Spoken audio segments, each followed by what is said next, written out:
and I want to kick it off with the lady in the center. Professor Ying, how do you define the intelligent age, and what are we living if we are, or if we claim that we are in the intelligent age? Okay, I very appreciate everyone here. My name is Zhang.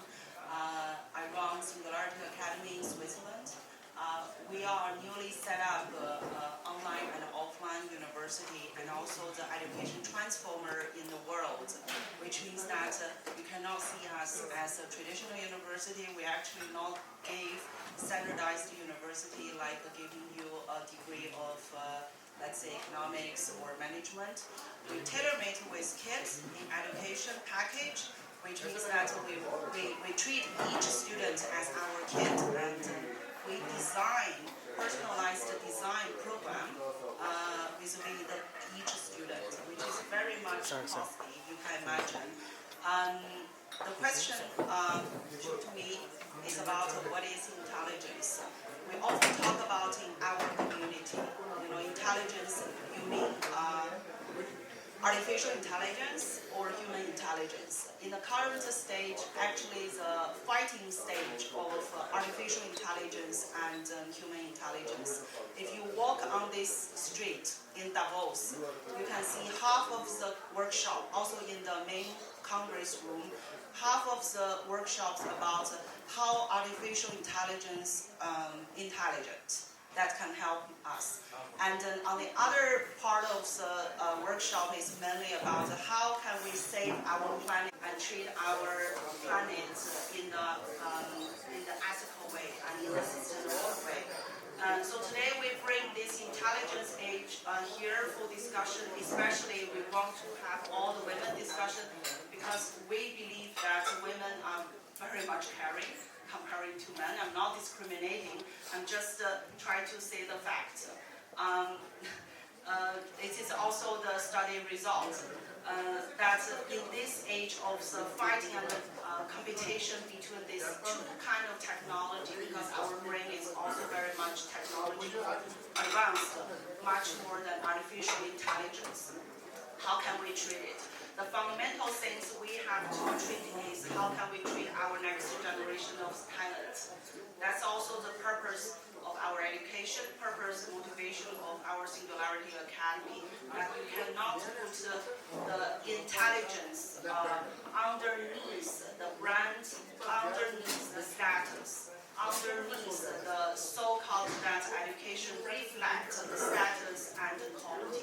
That's why we say that we need to treat each kid as it is, as he is or she is, and she has her own, his own characteristic, her own quality. Every person coming to this universe of planet has its purpose. How can we find out that? Make them with resources. I'm sure we can help to transform the potential to the reality. That's actually one of our partners, Pathfinder and Pakistan Pavilion, in the past few hours talk about the Pakistan potential so much, but why the potential cannot be converted into the reality. So now I'm telling you, because Pakistan still not find the right package combining intelligence age, combining the human intelligence and artificial intelligence in this system. Not find the singularity point that use each talent into the right moment and to push them. This is not about money, I'm telling you, this is not about the financing. This is about your mentality. Thank you, Professor Zhang. Well-deserved applause. I want to take it on to Ms. Nadira. What, in your eyes, is intelligent collaboration? First of all, thank you, Jean, for making me sit here with such highly intelligent women. I think I don't belong here. I met Dr. Lustenberger yesterday for the first time. I was giving a talk on philanthropy in Pakistan, the social development of Pakistan, and today I'm happy to see him again. He's also part of this discussion. I don't know whether the human race, the humankind is getting any saying by a Greek philosopher, I think it was Plato who said that, the more I learn, the more I realize how ignorant I am. So as the world hasn't become a better place, there's so much of inequality, there's so much of injustice, there's so much of conflict everywhere. There's this endless competition for resources, and there's so much of, hostility everywhere. So I don't know how we can sort of harness all the knowledge that we have gathered in the field of, IT and high-tech and all that stuff. As long as people don't become better, as long as the world doesn't become a better place, I don't know what is the use for all of this. Specifically speaking about, technologies which can help, I run a school for blind and deaf children in Pakistan. It's a centennial organization with close to 1,000 students. And there I must admit that modern technology has helped us a lot. The modern technologies, assistive technologies, which have come up over the past few years, have helped us to turn around the mode of teaching for the blind and the deaf. Now they can have access to so much more information, so much more knowledge, and they can do it by themselves. They don't have to depend on tutors and teachers. We are there to guide them, but these assistive technologies have really been a game changer for them.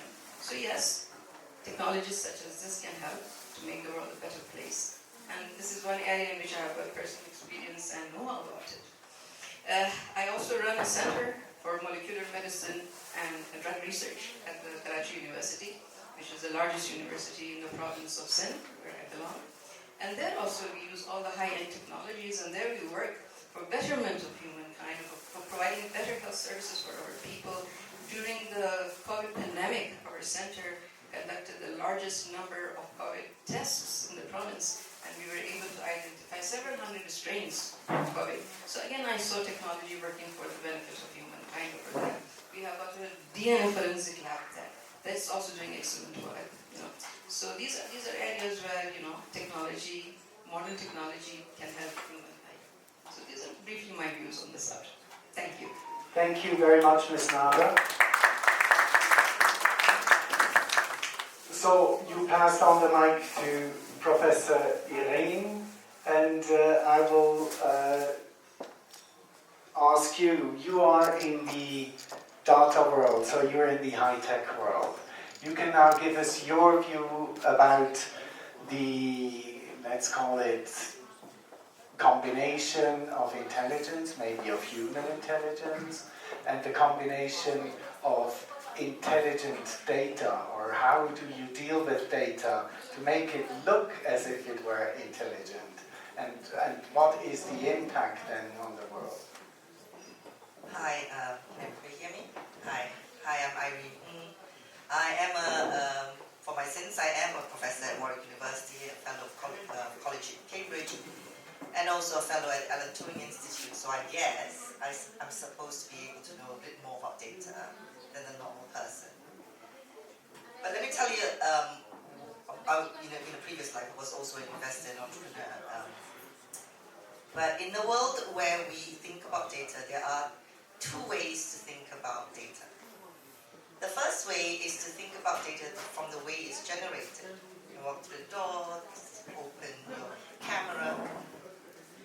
I like to call it the masculine way of thinking about the data. Not because I'm trying to draw any joke. It's just a phrase I like to use because I always say a masculine way of looking at things has to be absolutely focused to get the outcome you want. So I'd love to use the example of hunter-gatherer. You go kill a moose and feed the village for 3 months. That's your job. Go do it, right? A masculine way of looking at data is the way it's generated, how it's kept secure, and what it's used for. And there's a feminine, which is the way the data gets connected horizontally. And to me, fundamental aspects of intelligence is the way it gets connected. So another analogy I like to use is to say a masculine way of looking at data is ingredients in your kitchen. Turmeric, cardamom, salt, pepper. Feminine way of looking at data is the recipe you need to cook a dish. And the way they combine to produce best food. In a world of technology and data, the horizontalization of our economy is non-existent. People don't like to do horizontal. In fact, the verticals come in and says, we can be horizontal, we just become a fat vertical. It's not horizontal, okay? They call it a platform, all right? So horizontalization is the key. So what do I do? Just a little bit of a long introduction to what does Dataswyft do. Back in 2011, about 10 UK universities, I was the lead investigator, came together and said, what does the world need in order to be able to combine our collective data intelligence and do something more meaningful? And then my great co-founder, a professor in Cambridge University, who invented the VoIP that made you be able to have Skype and Zoom calls, said, oh, you can't own data. It's like air, water, you can't own it. Forget it. I'm a market design economist. I'm not a technologist. I'm a market design economist. And went like, there is no way I can form a market if you cannot own the damn thing. You need to own it. You need to own your data, otherwise I can't combine it. There are no contracts, there are no rights. What the hell is going on? So it took us about 3 years. We invented a little artifact called the HAT microserver, the hub of all things. The HAT microserver is the first objective, fundamental unit of data and ownership, where you can own your data in the server and you can process it and control it any which way you want. We made that, we took £1.2 million of UK research money, then we took more and took more. Today the research has gone past $50 million. The UK government keeps saying, when are we going to get some of that return back? This is this collaboration we're talking about between Europe and Asia. And part of what we did was that we started to build it up into HAT microserver. You own your data, you can have intelligence from a technical and a holistic perspective. Then we rolled out data wallets.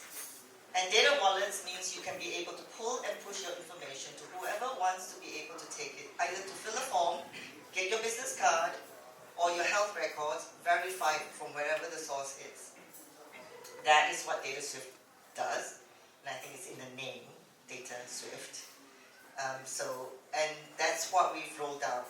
We have started to roll out in parts of the world, UK, US, Malaysia. We started to experiment with different market designs around how this data or pieces of information that is held by you, by banks and hospitals, how does it form markets? How does it get distributed safely, securely, so that you can create collective community intelligence? We finished all of that. We had a huge impact in Brazil. We increased help with micro-lending. And I'm quite pleased to say Dataswyft Network is entering new countries, and I'm very pleased to actually announce that we are committed to achieving $204 million economic impact over the next 3 years and a $1.4 billion social impact.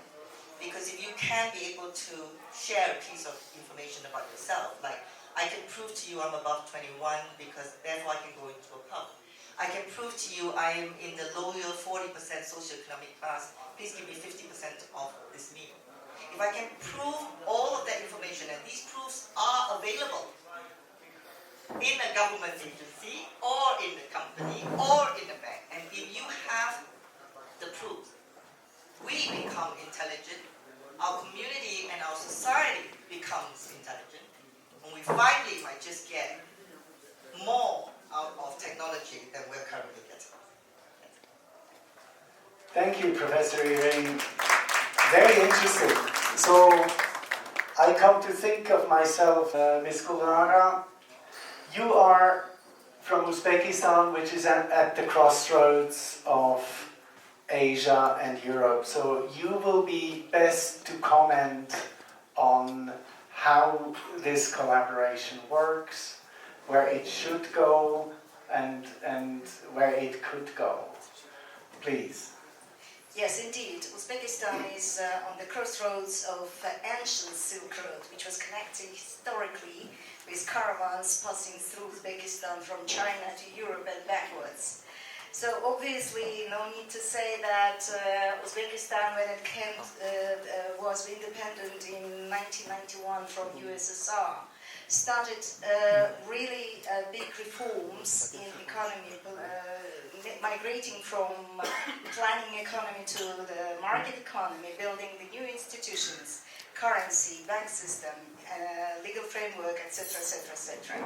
So Within these last, I would say, 10 years, Uzbekistan made tremendous progress in connecting not only to Asian countries, which historically it was, but also European countries, where the European institutions play a pivotal role in developing and helping country to boost economy and develop innovation technologies. And also, very much in the last 15 years, Uzbekistan was growing demographically, very much speedy. And every year they become 1 million population in our country. If when I left country 26 years ago, we had like 27 million. Now we have 37 million population in the country. So it's a huge economy, and obviously the close ties which are built up with European countries, with European institutions, enabled big investments and injections from the technical assistance point of view from the European institution to the economy of Uzbekistan in various sectors. And as opposed to the most developed countries, Uzbekistan is growing very rapidly. All these independence years, the average growth rate was between 7 and 9% per year, GDP growth. The last, let's say, 5-6 years, when this world trade turbulences started and conflicts started, trade turnover was impacted. However, Uzbekistan kept the growth rate at 5.6%, which is by itself is very impressive. And considering that it's a developing economy, you might say, okay, what you do with your workforce, because its demography is so flying upwards, it's a geometrical progression. What do you do with all this workforce? Obviously, all the 80% of our population is a young population. What the government does and what the policy is about is educate those people, not let them stay on the street without jobs and without education. The enormous efforts are taken to educate. We have plenty of universities, local, international universities, and it's really booming. And workforce is very clever, very progressive. New technologies being implemented into the education processes, and we have a very young population that is actually working in all sectors of economy. The huge boom is happening in IT sector and let's say innovation in AI technologies. Kazakhstan and Uzbekistan, they stay shoulder to shoulder together to develop those technologies and become hub of Central Asia on artificial intelligence and innovations introduction in all sectors of the economy. So obviously what we say is that the young generation should take it to the future, those innovation technologies. And if other countries and special developed economies, they were steadily developing these type of technologies, Uzbekistan has and Kazakhstan have the opportunity to jump over, and instead of evolutionary development, go through the revolutionary development, escaping stages in between, and just jump to the current stage of the technologies development.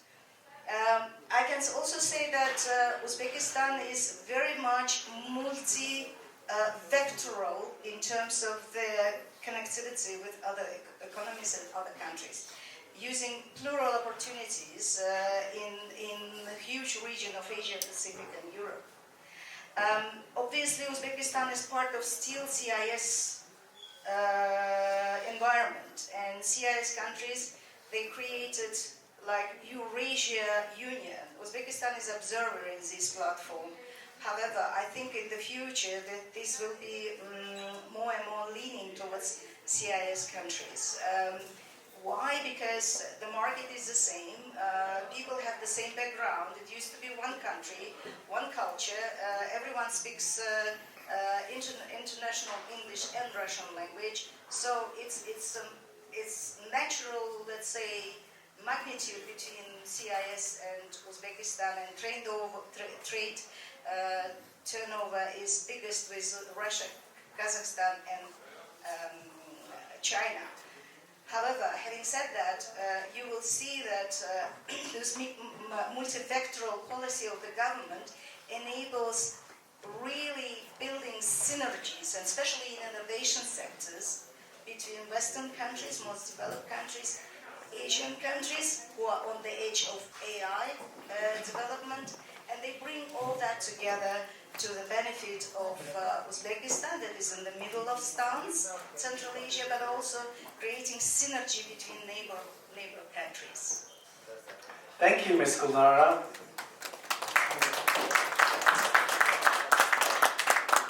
And now we have to bring all these theoretical things down to earth. First of all, and when you talk about earth, you often talk about energy and how we use the energy.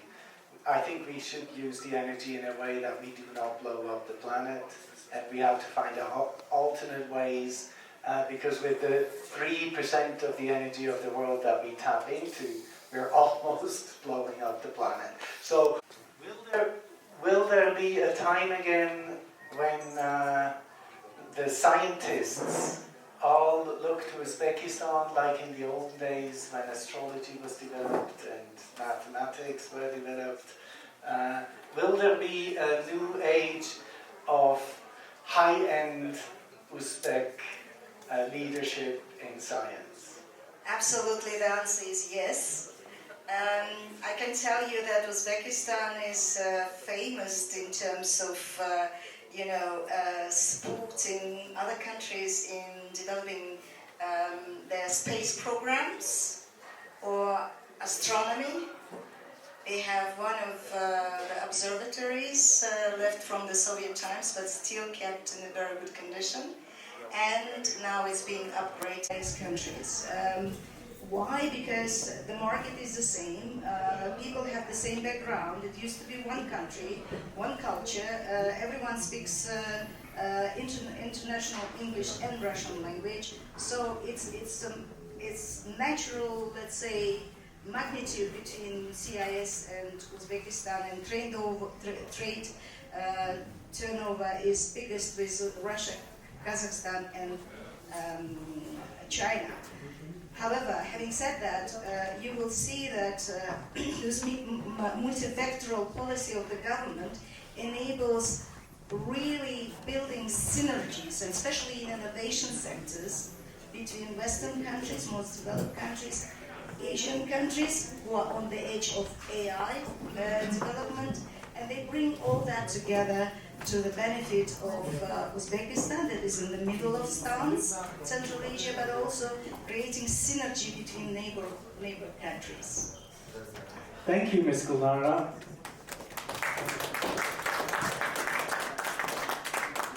And now we have to bring all these theoretical things down to earth.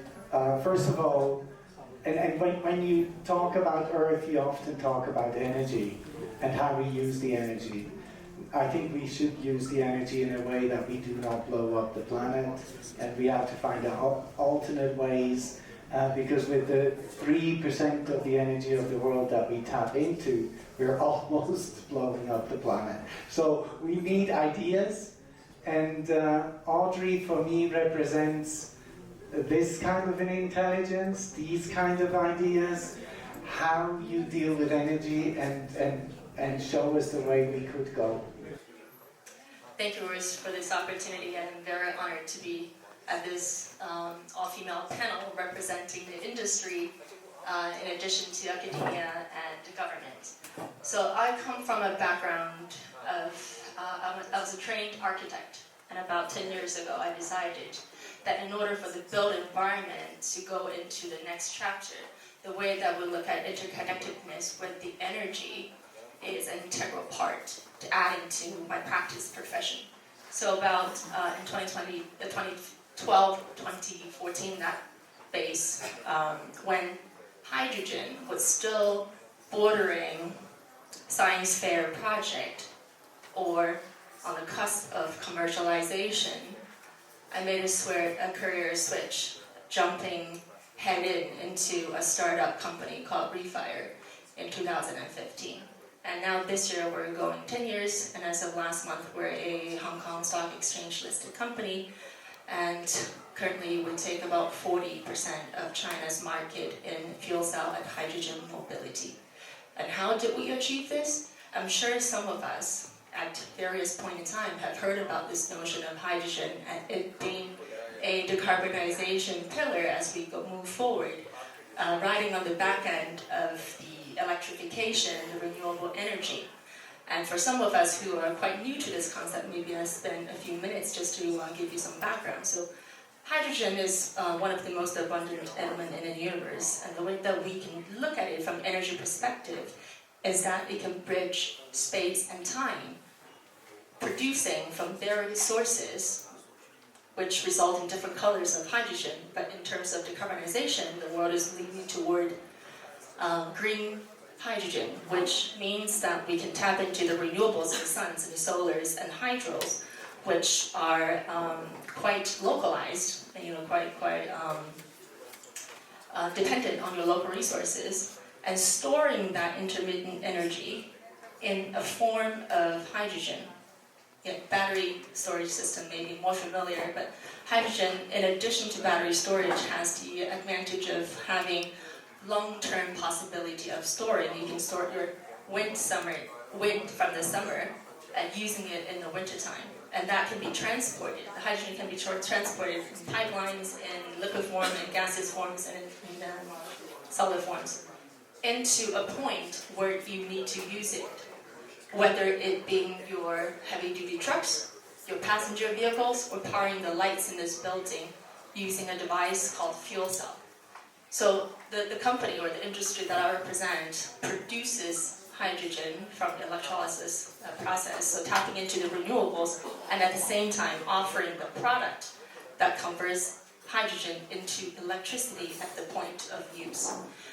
So when I shared the applications of 40% of China market, meaning that the entry point to introducing this technology to the world now today can be already viewed in commercial vehicles and in power generations, in trains, in mining equipment, and so on and so forth. So that gives us a possibility to tap into the renewables and bringing those new renewables into industries in a very horizontal way. I think a professor earlier addressed vertical versus the horizontality. When the whole industry thinking about hydrogen and fuel cell technology is not a very new technology. It's been in the lab development for 40 years. But only in the past 10 years that we're starting to think that in terms of just vertically developing this technology, how can we link it from the molecules, from the A to the end user service point, to the Z, and making this matter in a new energy mix, which the whole globe needs, going toward a more sustainable way, and really using what we have at home, rather than what's only available in selected region in this world. So that's my first point about decarbonization. And 50 countries have come up and devised their hydrogen roadmap, and with very clear mandate, very clear numbers to follow. So there's a global consensus that we're going there, and we need something that can replace our fossil fuel-based power, which today still power more than 80% of our global power today, despite all the super grid that we're building and the hydro dams and the powers and the wind that we have. More than 85% is still powered by fossil fuel energy. The second point, maybe, because we're at Davos, I think this is appropriate to this audience, is that it's about energy security as well. I briefly mentioned that certain countries are endowed with the resources of fossil fuels. Some are less fortunate, but we do have sun everywhere, and we do have wind, and we do have hydro and geothermal and other types of energy that are locally available. And hydrogen, in this case, is it's an innovative way of looking at energy security, of using what you have locally and for the local. And the third point, trailing off of that, it's about, really for us, I think it's about distribution or democratic view of looking at how energy can be used to power the local use cases. Yeah, so I think maybe I stop here, and when we have a bit more conversation, I can talk a little bit more about the use case. Thank you, Audrey.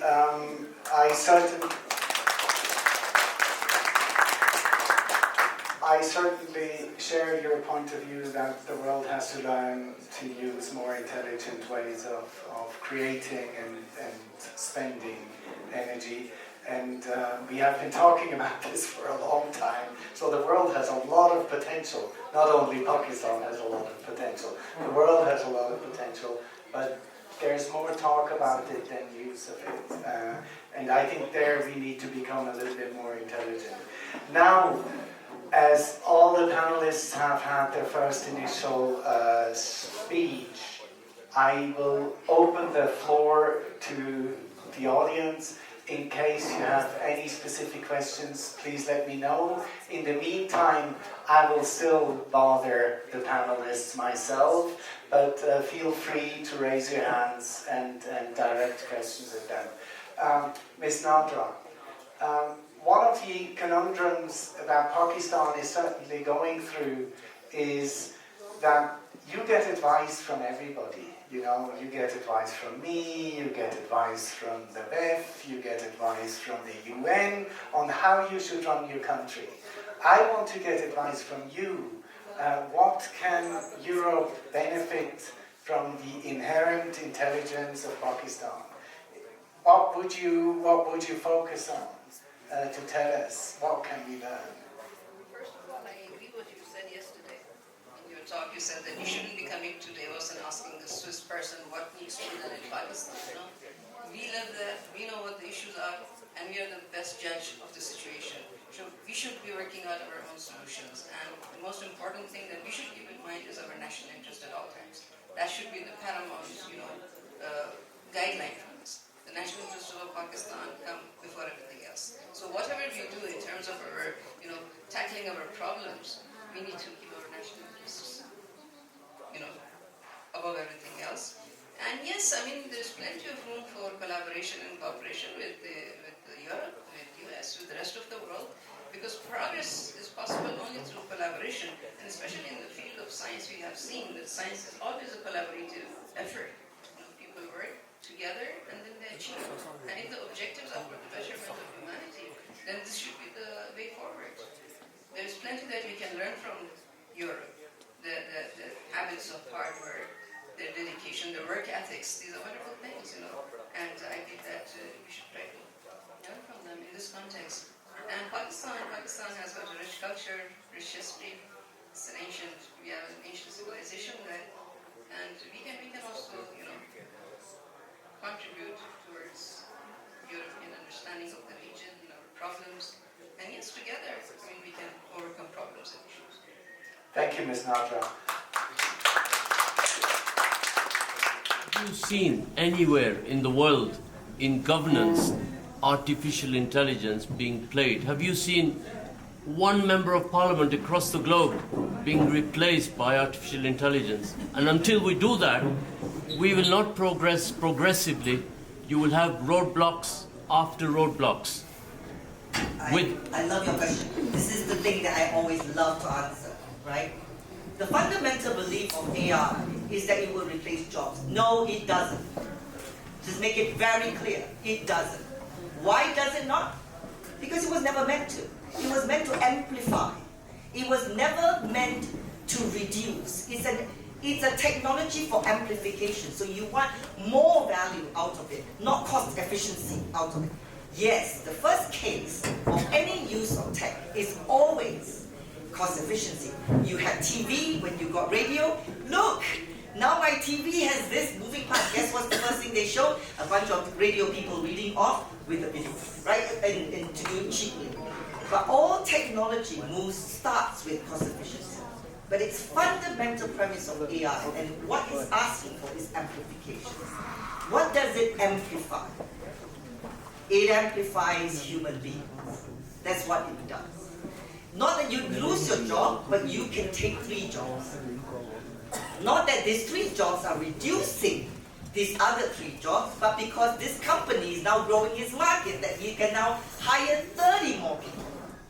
The amplification caused by AI is the fundamental premise of AI, which is why we always have to start thinking about how the decision support of a person or decision support of a worker is amplified by the AI. The question from a market's perspective, from a business model perspective, who owns it? Who owns that piece of agent? Who owns that AI? Okay. Yeah, I travel all over the world from different socio-economic systems, and from the academia to education to business, and to also meet with a lot of politicians all over the world. I can tell you my conclusion is, as a human being, every country shares the same problem. And as a human being, every country talking much more than what they did. So Davos is a typical example. Every year we gather here, we talk the same problem, and then the year after we talk the same problem. And if you measure, you use a reasonable measuring index to measure how much progress, comparing last year, what progress you did in your country in different sector, very disappointing. And if you look at the collaboration, what I'm really happy is, well, the collaboration is actually at the personal level.